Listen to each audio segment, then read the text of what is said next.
Hello, everyone, and welcome to the Pantheon Roundtable. This would be number 6. I apologize, Dan is not here. He had an emergency that he had to go and attend to. But my name is Rob, and I'm here with Ben with Pantheon Rise of the Fallen, as well as Tony, who you should see in the video below me. And newcomer to the roundtable is Sam. Say hello, Sam. Hello, Sam. And this week is going to be highlighting the ogre race in the game. Tony, do you have anything specifically to say about the ogre in general? Most of the community has known about him, but this week we decided to showcase him because we're going to actually show you the concepts for the player race we've been working on. And they're not in some games you'll see ogres are kind of really humorous and a bit dim-witted, and ours are smart, and they're also not as ravenous and cannibalistic as in other games, but they're pretty much really big fat Vikings almost. But you'll see as the week pans out how you'll learn a little bit more about them and a little bit about their gods towards the end of the week and their language in the middle of the week. Sorry, I didn't mean to interrupt you, Tony. Oh, no. And before we begin with the rest of the show, the chat, we will only be taking the chat as usual for these for the roundtables from pantheonrotf.com/chat. So if you're already in the chat room, just start posting your questions and we'll get to them in best order we can. Also, before we begin, Sam, what's your role with Pantheon? I am a member of the Lore 4. I am the one that created the ogre language, and I help Tony flush out different things, so that's my job. Oh, very cool. Very cool. Okay. We haven't actually posted the language yet, but that is coming up this week. And I hear, how do you pronounce it, by the way? How do you pronounce is it Grun language? No, it's Grun. Yeah. Grun. Grun, yeah. Gotta get that rolling R in there. There you go. No one's going to roll that R. Come on. Nobody. Oh, I think we should. In fact, we should do like a gate on it. So anybody who wants to play an ogre, we have to take a voice sample, and if they can't say Grun, they can't play. There you go. So Tony, since we've started off with the races, during the Kickstarter, we revealed, I believe, pretty much all of our races. We held some back, but now we're going to get a little bit of a chance to focus in a little bit more, like we talked about, on the ogre this week and next week. Well, maybe not next week, but later on we intend to do more focal weeks for different races. So in that vein, then, what kind of stuff do we have to look forward to this week? Well, like I said, I mean, this week there's a few things. There's, looking at my calendar, what I think I'm coming out with this week is actually to go along with the ogre player race concept. We have the Grun language, which comes out Wednesday, which is coming out with an awesome tablet that shows all the Grun runes on them. That was made by Dunkelson, from our artist who does most of our symbols. And following after that, there's also a little bit about an ogre isle that's off a bit of lore off an ogre isle that's a point of interest off the north side of King's Reach. Okay. And then I also have we have Friday is a big thing that it'll be our first Pantheon that we really show the community, and these are the god and god kings that are ruling over all the ogre clans that are up in Icehammer, and there's 7 of those. So it'll be kind of cool because it's the first time that people have been asking about the Pantheons. I mean, we're called Pantheons, so this will be the first race that we're going to show you. Hey, look here are all their gods, and this is what we have to deal with if you live in Terminus. And then we also have there's a bit of another one, a hero story that's coming out, and the first part of that story has a really famous ogre perspective from an ogre hero that we hope to build off of in the future. and that should be coming out, I think, towards the end of the week. I'm not positive what day, Thursday or Friday. So with that in mind, like you said earlier too, that the ogre isn't kind of the stereotype. We're staying away from the racial stereotypes with the ogre. So how does that sort of fit in then? You mentioned that there's a hero ogre. Can you tell us a little bit about that without revealing too much of the story that's coming? I don't want to get into him too much, but he's kind of, since the ogres and the Tarakians come from the same place. There's the story deals with a hero, something. It's a little bit of that hero's perspective on the second planar collisions that introduce all the live Tarakians that are presently coming to Terminus. Not the undead ones that we first featured in the creature feature. Right. But that hero is like, he's at odds with another hero. So that's what you're going to end up seeing in that story. But I don't want to go too much into it because it's been something we're kind of holding off of. That'll be going up on the Athenium. That's the lore site that posts most of our hero stories will be going up on that site. The URL for that site, by the way, is lorelibrary.com if you want to check it out. Lots of cool stuff there that Tony and the team has been posting on there. So Sam, tell us a little bit about yourself. How did you come across this guy here, and how did you start working on the ogre stuff? I started working with Tony when I worked at Pantheon. Okay. We started talking back one another, and I used to have a radio show over on there.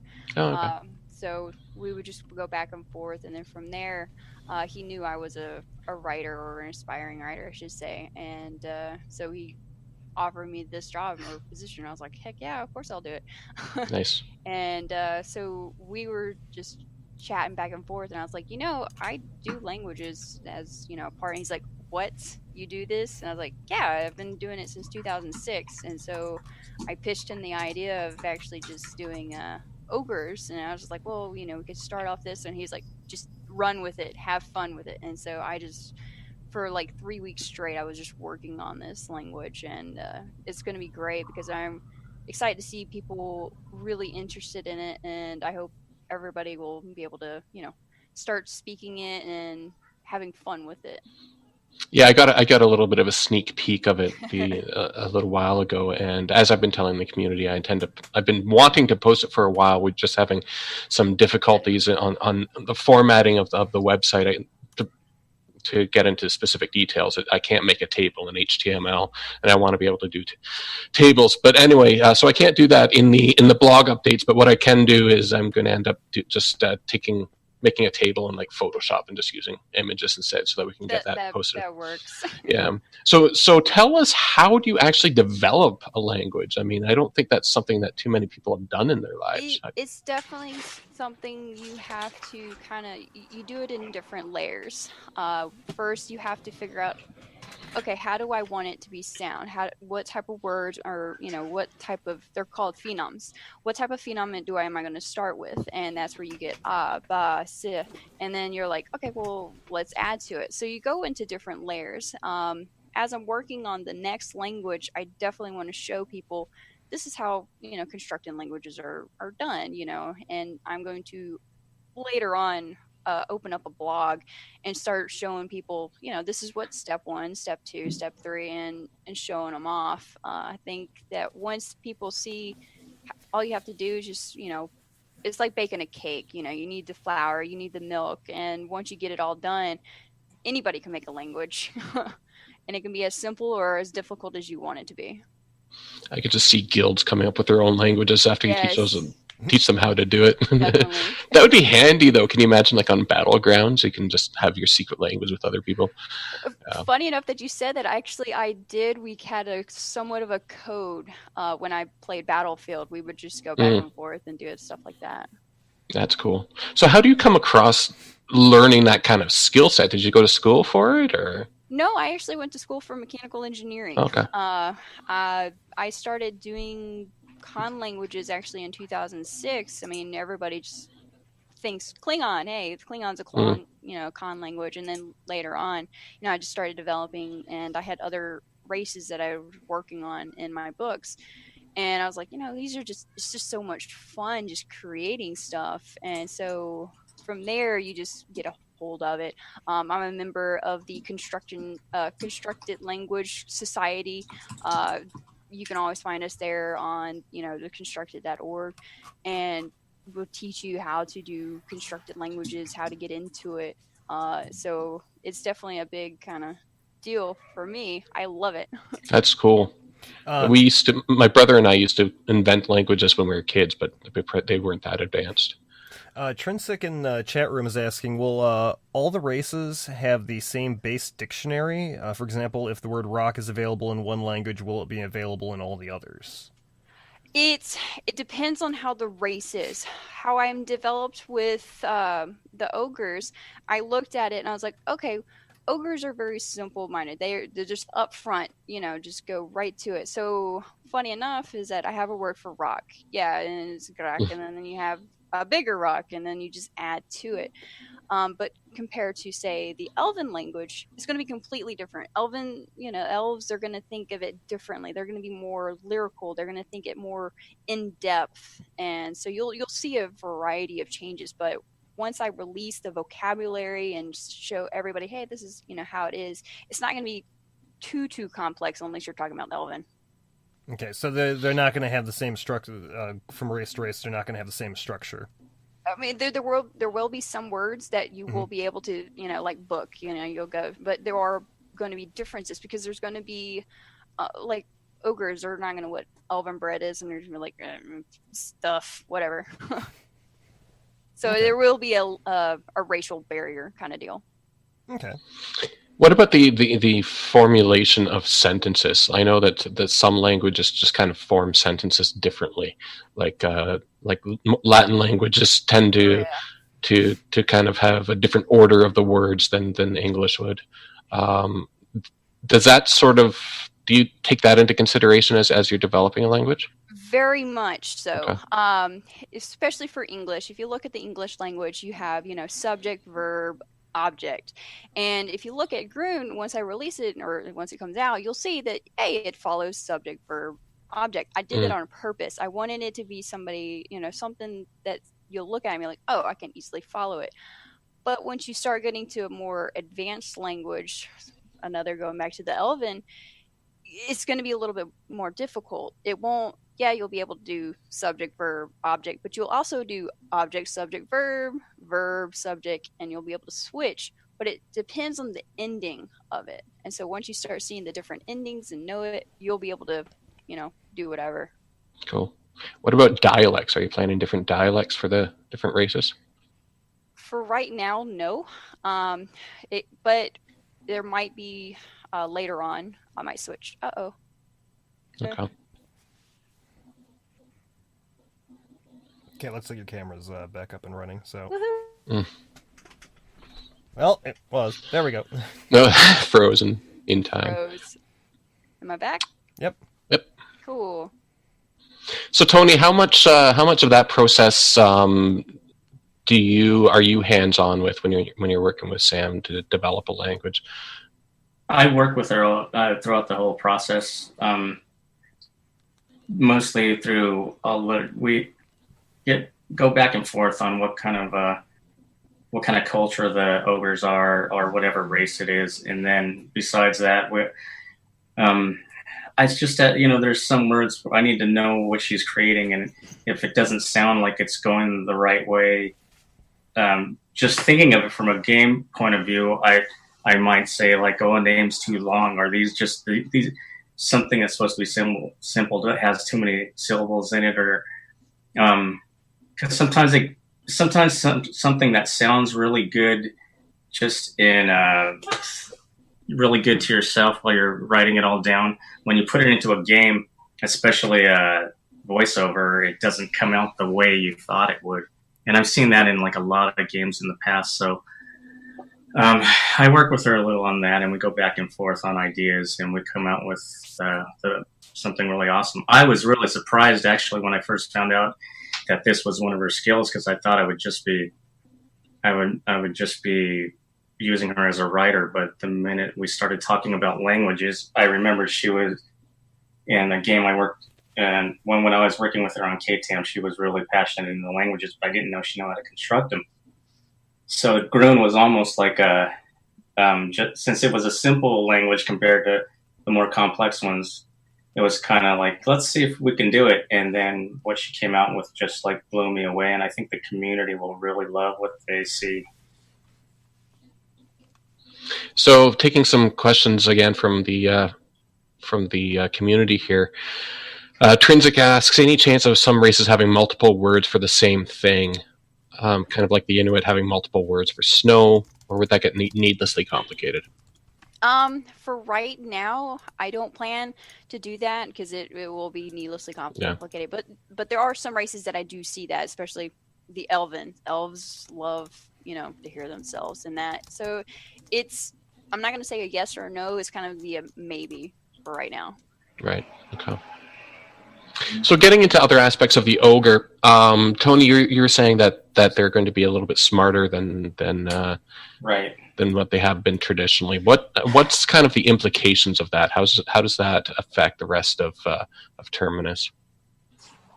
Well, for one thing, we know one of the things I wanted to do is they're one of all the player races that we have available at launch they're really important in the world of Terminus. So their empires are making a big impact on the events that are going on, and I didn't need a simple a race of simpletons. Although I do want to stress, though, if you want to play that ogre, you can always play that dumb ogre, because it's just like if I wanted to play, I'm going to play that dumb elf or whatever. You can still play the ogre you love.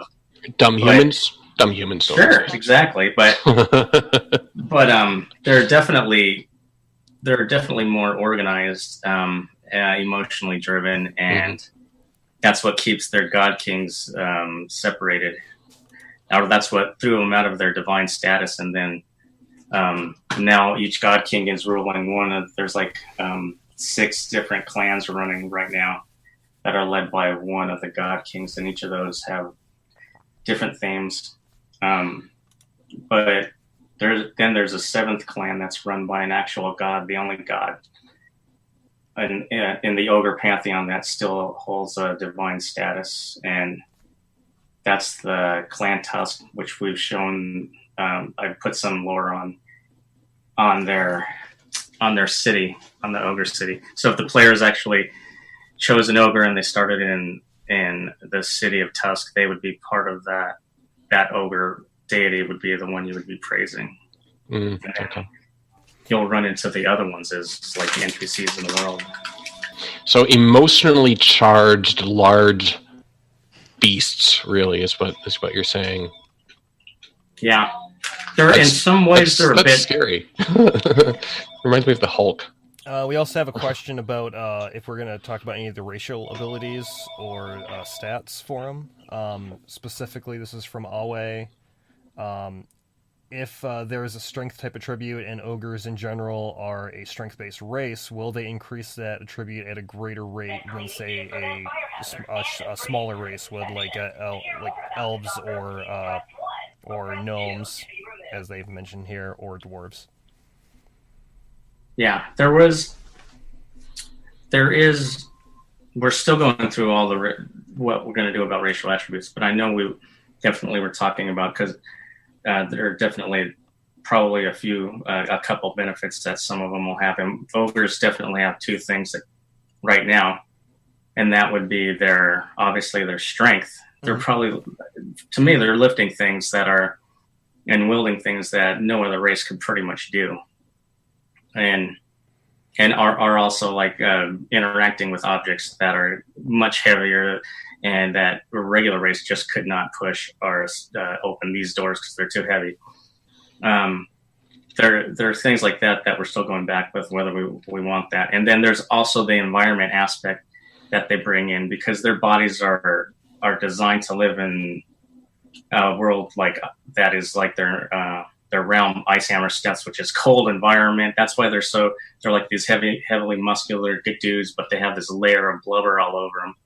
They're designed to live in those environments. So that might be a negative somewhere else, but it definitely has its positives. So in general, usually I would hope that, even though we're still talking about it, I would hope that a race would have one of those passive, one of those, the environment attribute, or because all their bodies are pretty much in tune with the environment or world they come from.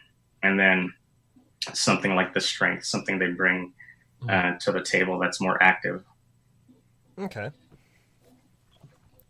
Let's see. We did have a question about if there was any artwork for them available yet. Release date's Wednesday, correct? Yeah, we might do it earlier or later, but so far we're planning on posting the artwork on Wednesday. Okay. But we can give it a little sneak preview. Okay, let me just make sure this is up here. Okay, got a little sneak peek. So this coming up on the screen was done by our art director James Rochelle. He's also done the majority of our other assets as well, our other art assets as well.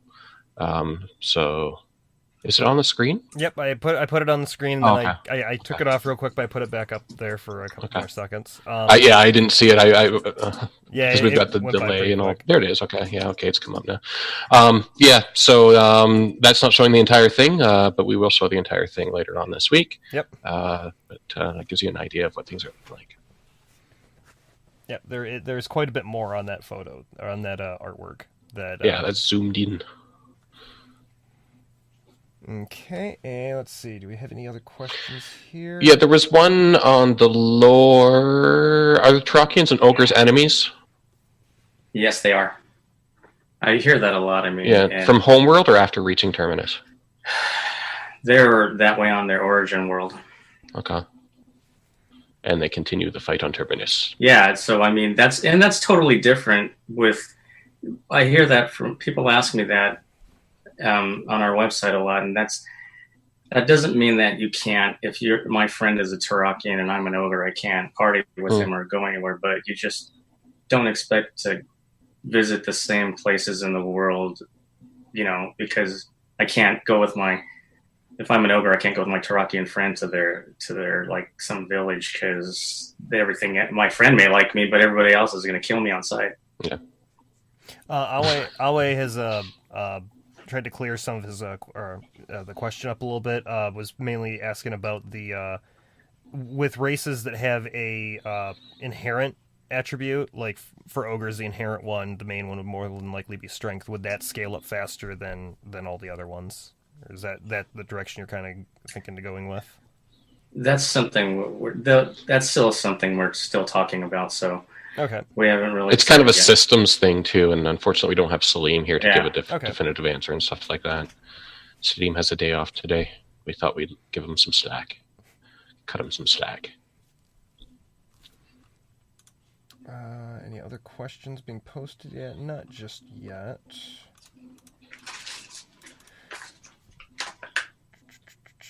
So tell us a little bit about the homeworld where the ogres come from, Tony. It's a brutal place. I mean, it's pretty much, a lot of it is mostly, a lot of the environment's really, the climate's hostile, mostly cold. That's why both the Tarakians and the ogres come from there. They're built to live in those worlds. And it's, compared to most of the other races, their strength comes in handy. So most of you have to really fight to survive. So they're both the races pretty much. That's the one thing they kind of share, is they're both a bit, the strong survive and the weak die. I mean, that just happens on their world. And both those races, even though they hate each other, that's kind of a part of their society. Mm-hmm. And has that sort of kind of given you a direction on the development of the language, Sam? Yeah, Kind of actually it did. When I was working on, of course, the Grun, I had to take into account, okay, so these are going to be kind of harsher words, and then I had to, not make it so where it's guttural, but something more alveolar, something. So I did take that into account. Okay. Did you have any sort of inspirations when you were developing it, like with current existing human languages? Yes, actually, yeah. That was one thing that I wanted to, because it was the first language that I was going to develop. I wanted to take into account, okay, so let's try and find a language that is going to be very similar. And then we hinted off to, well, the ogres are going to be kind of like Viking-ish. And I was like, ooh, I can do this. I've studied Icelandic, I've studied Norwegian. And so I took an account. I went back to I have little notebooks. I was just like, oh yeah, I can totally do this and this. And so there is a bit of an inspiration. So you will definitely see it once you start, seeing it. Cool stuff. Now, this is something that I've sort of wondered about with other games. I won't mention any names specifically, but there are some games that have certain expansions where you look at a word and it's just impossible to pronounce. So I know that we touched on it a little bit earlier in the conversation, but when you're developing not just the language, but the ogre itself as well, do you sort of try and kind of have identifiable areas, identifiable words in terms of language, but in other terms, traits, Tony, that they would that other people would be able to identify too? Well, that's pretty much for our whole game, not just for the ogres. It's the way we see everything in this game. Is we want to base everything off of familiar traits that people would expect, traditional traits, and then from there kind of put a little edge on it, a planar edge usually. And for the ogres, we know traditionally they're big and they're strong, and we still wanted to maintain that. Big, strong, and not hairy monsters or something like that. We know what an ogre is, and we wanted to maintain that, and that's the way we're pretty much treating everything in Pantheon. Brandis is asking, what are the ogres' main motivations since landing in Terminus? Are they conquerors, isolated, diplomatic? They're all separated into different clans, and each clan is currently, they have their own motivations. Okay. But right now, since the second planar collisions, the one god that is there for Clan Tusk is trying to join them back up into one people back, and then create the Pantheon again. So he's going around, and some he can subjugate, some will come in willingly, and some will fight. So, but the player, when they play, they'll experience exactly how each of these clans react to that. Let's see. Well, the Trinsic is asking about, can we expect books in the game to be written in these languages? Is that something that you're willing to take on, Sam? Write an entire book in Grun? Actually, yeah. Oh, yeah. I'll even have Hamlet in Grun. Come on. Oh my. Yeah, I guess there's no copyrights on that anymore. No. So public domain at this point. If Klingon can do it, why not Grun? You can definitely do that, because on the game that I worked previously on, that was all figured out for us, and we can type anything in any. There were, I think, about 3 or 4 different languages that we were using, and we can just type away. I couldn't read anything that it said, but I knew what I was typing. But we can definitely do something for this, just the same way. That's cool. Matsui was asking the scale of an ogre compared to a human. Actually, I can answer that one. You're going to be able to see that when we reveal the art later on this week, because there is kind of a scale comparison. I'm not sure if we saw it in the teaser that we posted on the video. Yeah, there wasn't a full body, but you could definitely tell. Sort of get an idea. The height between the two. Sogot P. Will there Sogot up. Okay. Will there be some deity-driven interaction if ogres and Tarakians group together often, since they are enemies? So if the players of Tarakians and ogres group together, will there be any sort of deity interaction? Yeah, that's another thing that involves systems that we're talking about, because it isn't just something that would involve deities. There'd be other advantages or or disadvantages for having players of like same factions or players of the opposing religions that's bringing up. So there are definitely some things where we're talking about where you've seen it in other games where these two characters might come together and gain a benefit, or there might be a negative. So, but that involves another system that we're talking about, and I can't get into that. Okay. So Trinsic was clarifying when he was asking about the books earlier. It was actually referring to letters and quests. That's kind of a neat idea too. Is having finding a letter written in Grun and just sort of being able to translate that, like looking up on third-party sites, then translating it and trying to figure out what it means, and then maybe having it lead to something else. You have that sort of intricacies planned out, or? I think that would be a very interesting Easter egg to try and have within the game. Not something you obviously won't have it everywhere, but having, oh, look, I found this letter and it's all in Grun, whatever. I wonder what it says. And then you go and translate it and it just says, Miserere says, hi, how you doing? So I think, that'd be something I'm, willing to take on, because I think that'd be something that really gets people into the game. Yeah. And about the languages, even if we did, I'm not saying we're not going to have the books, but even if we didn't have the books, I know I've used it in the past, but one thing I want to do is when the game's going is to use the site to actually have maybe here's this an ogre tablet, and there's some runes and it reads something, and it's always good to throw things out there that there's like some hidden message in there, because the communities in MMOs, fantasy MMOs, go crazy over languages. So they love if you throw a challenge at them to try and decrypt something. And that's something that with these languages, I definitely want, and I know Sam definitely wants to actually do it. If it's not even in books in game, we're going to find some way to throw these challenges at the community that really loves conlangs. Yeah, have symbols and such in the world that aren't there simply to look nice, but there to actually have some sort of meaning behind. Yeah, and then exactly, and then if we can't do it in game, play off of those things in on the site. But it's something we definitely want to have all these little riddles out in the world, and that's not for everybody, but that's our game. You don't have to do everything. Everybody's not going to get the entire picture unless you talk to your friend and get a little bit more of the picture from him, KTAM Radio is asking if players will be able to learn the languages in game like a skill, or will it all be stuff that you have to work out for yourself? Languages are definitely coming, and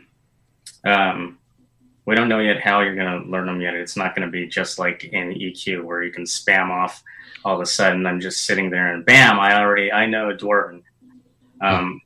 But because I really want to treat it as something special, because the person who really devotes the time to going out and learning a language, I want that person to be like I want people to be able to seek out that person for help. Like that, somebody might get something that has the ogre language on it, and it's like, oh man, I need somebody who knows Grun well enough to give me the answer to this, and then they'll look for somebody like that to tell them. And that might be based off, and that'll totally be based off of like, this character has such and such level in Grun, and he can decrypt it so it updates or whatever, reveals something the other player can't see. Does being an ogre necessarily mean that you'll know Grun? Yes. Okay. That was a simple answer, because I was just thinking, if we're on it depends how long the ogres have been on Terminus, but if they've been there for a while, no, but I guess they'd still be with their clans and whatnot, so I guess the language would continue. But they could learn multiple languages, though. Yeah, okay.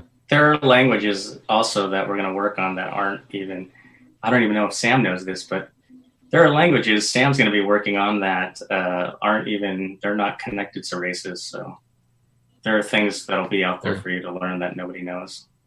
Cool.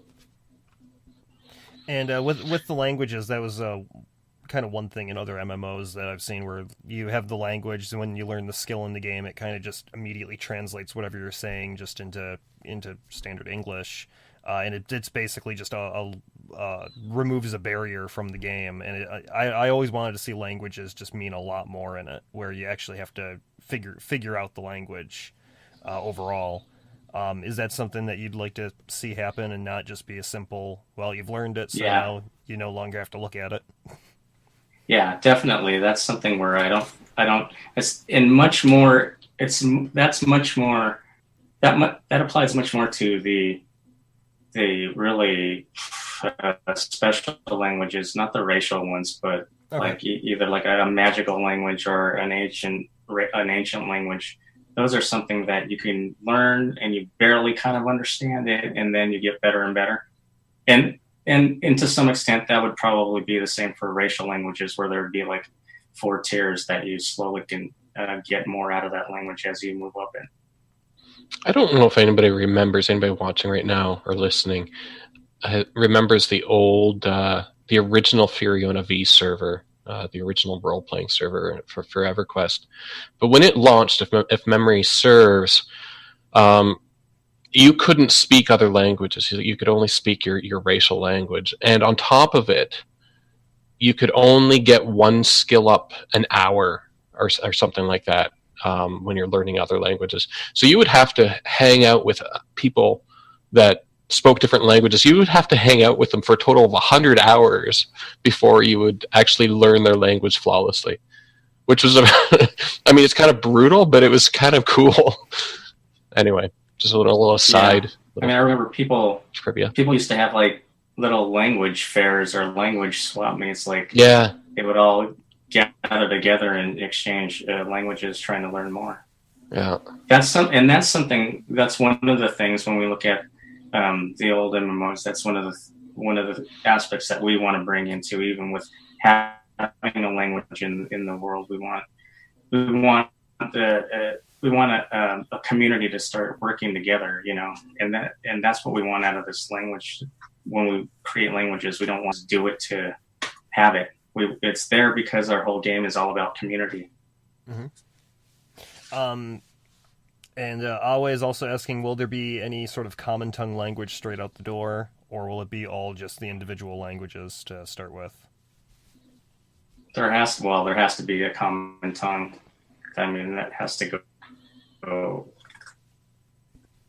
That just has to be. So, I mean, I'm still thinking about that with the humans, but I'm not really sure where the common tongue will come from. But everybody will have one. Unless for some reason we create a server like Ben was talking about, where there was no common language, which was tough, but it was still a cool idea. Yeah. Or it could be like the Star Wars Galaxy way of Wookiee only being able to speak Wookiee, but being able to learn all the other languages to understand what other players were saying. Yeah. So we've got some questions. Well, we've got a question about could an ogre be raised as a revenant? That's. Oh, I see. Okay, I was thinking class race combos, but revenant's an entire different race, really.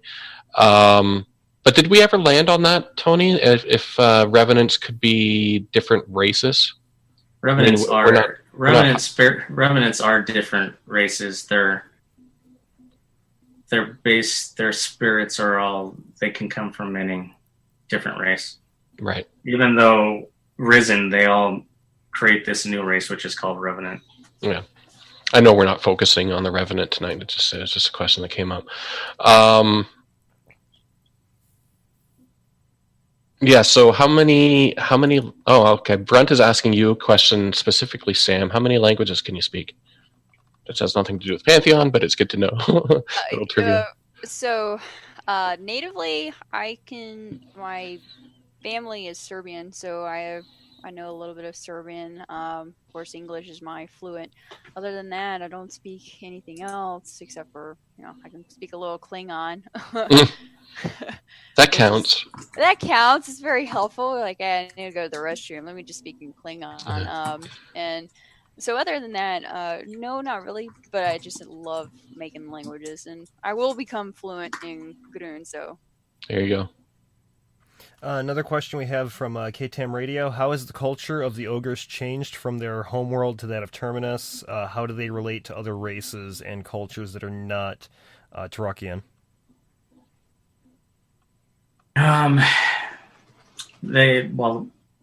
worst thing that happened to them is they divided because they couldn't come to a single goal. So that's why we have different clans. One clan actually vanished.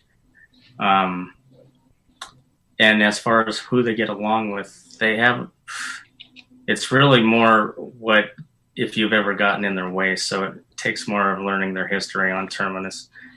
They don't get along well with Orenthal because they don't like anybody. They definitely don't like anybody coming into their territory. They're very territorial, and they definitely don't like other gods coming into their area or trying to tell them what to do. So they have a bad history with Orenthal, but they kind of don't really get along easily with a lot of the other races. You're not going to see too many of them in Archway. And Archway has you could run into probably the most races in the city of Archway. And so they're pretty much on their own, unlike most races, but they prefer to stay out there. They can survive out there on their own. But they do have some secret things going on up north. It's just hard to get into their territory and explore their area because of how territorial they are. Okay. Let's see. Are ogres starting in the same locations as other races? That's I love that question. Because we haven't really talked much about starting locations yet. Okay. No, but it's a good question though. Why don't we talk about it a little bit tonight? The way the world's set up right now, I have it set up where I could start them off after we talk about it. We could start off in separate places, or we could take three different races and have them start off in this area and 3 over here and 3 over here and 3 over here. So it really comes down to when we get to the point, do we really what's the best choice for us? Because it's going to be, regardless of how good we're doing. I mean, it all comes down to manpower, whether or not we're going to have enough people to be creating multiple cities for launch.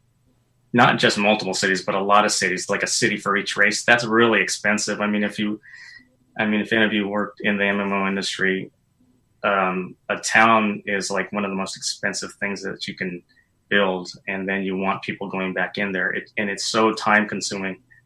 So we don't want that to take away from the adventure space where we want people to go out and find adventures.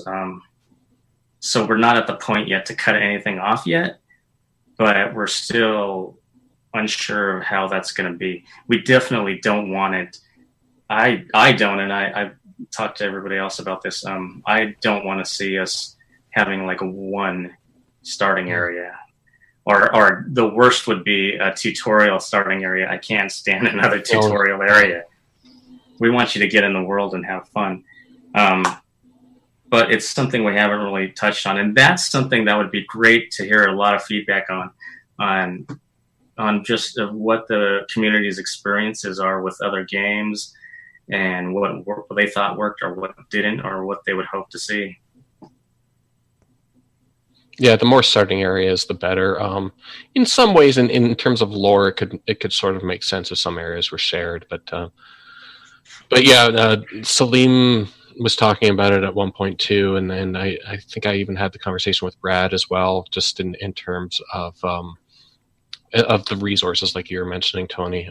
Putting in too many resources to make everybody their own city is sort of out of the question. But at least if we want to, be conservative on our budget. But having areas in hills or smaller areas with like camps set up, and that's a little bit more realistic. You definitely want a world that's big enough to where you don't. One of the things I loved about EverQuest when we first made it was that I was having so much fun over here in Kinos, and it was like forever before I ever even like really experienced ogres. Like they were in the world, ogres and trolls, but I never saw them for a while. And you know, when you ran into them, it was something big. It was. I remember the first time. They're so far south, living so far south. Yeah. And the big thing about that was you weren't even. They may have not even been on your mind, like saying, hey, gee, what are the ogres doing? With the biggest thing on your mind is, oh man, I don't want to die out here in the middle of the, you know, in the plains of Karana. But there was just so much where we want to keep that big epic feel, and one of those things is having different starting areas that aren't close together. Forlane makes a point in chat. You could make the city the adventure space, or at least a decent chunk of it. One of his pet peeves is the lack of a game with a giant city to adventure in. And yeah, from the MMOs I've played, usually the cities, they're just like kind of either facades where it's just like the fake buildings, and then maybe the occasional store or shop that you can go into, but then there wasn't really a whole lot of adventuring to do inside of it. Once you've gone through it, you've gone through it. You know, conversely, I just we'll get to the question in a second here, but conversely, I remember playing Dragon Age 2 where pretty much the entire story took place in the city. I mean, it's rare. I mean, he did go outside of it every once in a while, but I don't know. There's got to be some sort of balance there as to how much time you actually want to spend in myself. I don't enjoy cities. When I play an MMO and I get into a city, I'm like, oh, I just want to get out of here. Mainly because I'm impatient and I don't want to take the time to learn an entire city. But I understand that there's other people that, you know, do like adventure and figuring out, you know, the layout of city and whatnot. Well, especially anyway, if to get you're to the question, like a thief type character or something like that, having a layout of the city would be I can totally see the allure there. But yeah, sorry, what was the question again? Did we get off track? No, I know what he was talking about, because I've spoken about this on the forums a little bit, right? And I'm just like I mentioned before. If we put something into the world, we want it to have adventure, and we want it to have a function. One of the worst things we ever did which you'll see in a lot of games is MMOs, you'll create a city and then people aren't really there, but you put a lot of time and effort into there. I love a city when it has some adventures in it. So whether it's like a Kinos that has a catacombs underneath, a dungeon underneath it, or whether I even like the other Freeport, if anybody remembers that, because that was an adventure zone purely if you had a opposing faction to the guards. Because for me to sneak through there was like the boats, one of the main boats to Fade, where you had to go to the harbor. So it was like a kind of tricky just trying to get through that city. If your faction didn't allow you to, but we created the city with kind of like a little aqueduct system, so you can get down in there and kind of sneak your way around the city, and that was pretty exciting when it was like, all right, I'll meet you guys down by the harbor, and if they hated you there, you had to sneak your way through the city. So in a way, I do want to see cities having adventure elements, and we'll see how much we can really do with that when we get to the first city. Almost like if your alignment or of sorts is opposed to whatever the faction controlling that city is, that city almost becomes an adventure hub instead of a gathering social hub. Definitely, yeah, it's more like that. And a city might have, like Freeport was back then, which was it had two factions in there, and those factions hated each other, but there were like two factions you had to deal with just in one city. So I definitely want to see stuff like that in the city, as well as you want kind of like services, obviously, and social aspects that'll draw people into the city. Kind of keeping on the same topic, what's the kind of architecture that the ogres use? What kind of architecture do the ogres use? They're dealing with stone and wood and ice, so that's definitely it definitely has more of a. It definitely rides along the same kind of a little bit of Viking tones. Okay. But you'll see, depending on the clan, you'll see other accents on there, depending on the clan. How advanced are they then? I mean, that sort of touches on what you're saying. the reason why I asked away was sort of expanding on that a little bit too. Are these cave dwelling mound carving primitives, or do they actually? They're build? not. They're not primitives. They build. Because each one of these, like the ogres, are one of the launch races, and the launch races are probably one of the more powerful. They have one of the more powerful races on Terminus, and that would be like the ogres, the dwarves, the elves, and the humans, and some of the others, that gnomes. Although even the gnomes aren't even that big. And you said that when they arrived on Terminus, they split into separate clans. Do each of the clans have the same structure, like order structure for who's heading up the clans individually, or do they have slightly differing structures from clan to clan? They have different goals, but each one is led by a former god that's now a god king. Okay. But they all have kind of a different. They all have a different theme, as well as motivations. I'm just looking here for some more questions. Travel and walk. Oh, sorry, Ben. Go ahead. No, go ahead. K-Tam Radio is asking about travel and walk speeds. Can we expect the ogres to travel faster naturally than the other races, or will they just walk a lot slower and other smaller races could sprint like faster ahead of them? Will they be like the race that actually makes the bounding steps when they're walking or running? That's like two different things there. You're talking about animations and you're talking about the actual run speed. That's definitely I can't get into the actual run speeds because that's something we definitely have to talk about, because that runs into the whole racial abilities and game balance. But we definitely, if you talk about animations, and we definitely are looking towards where you can feel their weight with every step, and they move a little bit further than something like a little gnome. I'm sure everybody loves the little gnome with the super fast little feet. So we'll have animations accordingly, but I can't get into the actual run speed mechanics. Okay. Yeah, and I think it's for that very reason too. Nobody's really done that, to my knowledge, is make races with different speeds. But there's probably a reason why nobody's done it. And again, I mean, it's not that you want to overbalance things either. It's just you just have to consider what's going to make a race desirable to play, what's going to be, there's less desirable. Yeah, there's streamlining, and then there's over designing. You could make the ogres walk a lot faster, and then maybe have them slow down or come to a stop a lot slower because their momentum just goes too far. But at that point, you're doing too much physics. Yeah, that's a lot of physics. Yeah.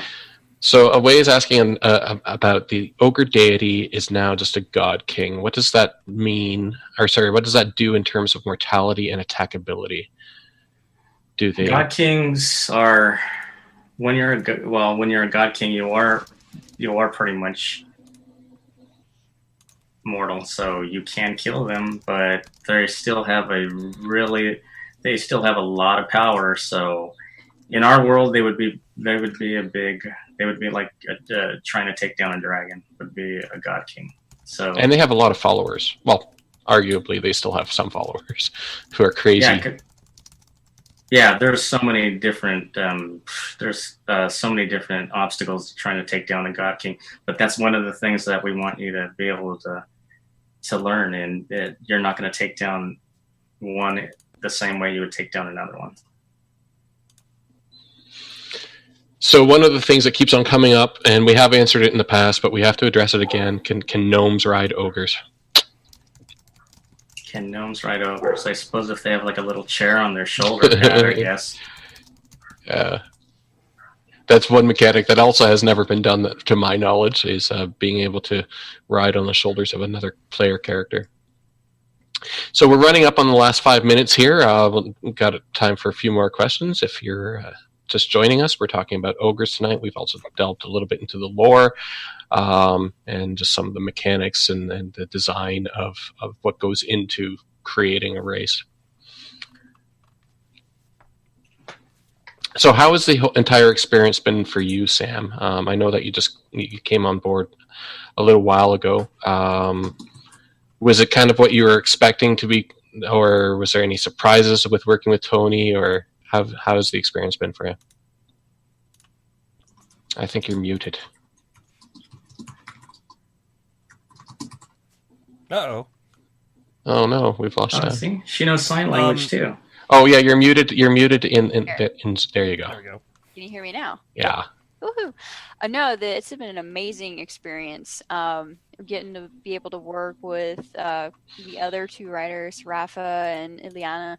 I mean, we're like a big group of family members. I call them jokingly my sisters. I don't have sisters in real life, but hey, they would be great. There you go. And we do bounce ideas off one another, and it's been amazing how we each have our own little niche. We all came in and found out, hey, we each bring something different to the table, and it's been phenomenal. I've enjoyed every single second of it.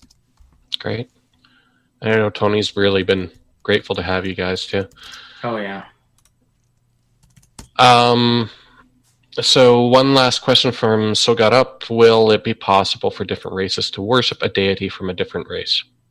There will be some cases where you could do that, but we would never have anything where it makes absolutely no sense. Like Drodin, the ogre god, is not going to say all of a sudden, "Gee, I love all the things you're doing for me, Mr. Tarakian. Thanks for following me," because that's just never going to happen with those two races. So there'll be some instances where you can't, but of course there'll be ways to seek out and try and follow other deities that weren't available to you when at the start of the game for you. Okay. So before we come up on the hour, I'd like to once again just remind everyone that we do have Pantheon Rise of the Fallen t-shirts available in the store. Those were available last week. We've been selling some of those. If you want to grab your own Pantheon t-shirt, feel free to check out the store. Pick one up for $15.95.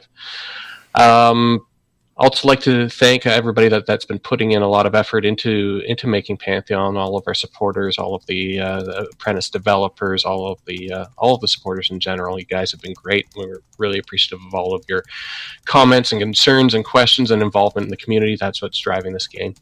The guys at KTAM Radio, I want to thank you as well. Over at Lore Library, the Rob and Dan Show, all of you guys have been showing nothing but support for the past few months. We want to give a shout out to you guys, give you a heartfelt thanks from all of us over at Visionary Realms.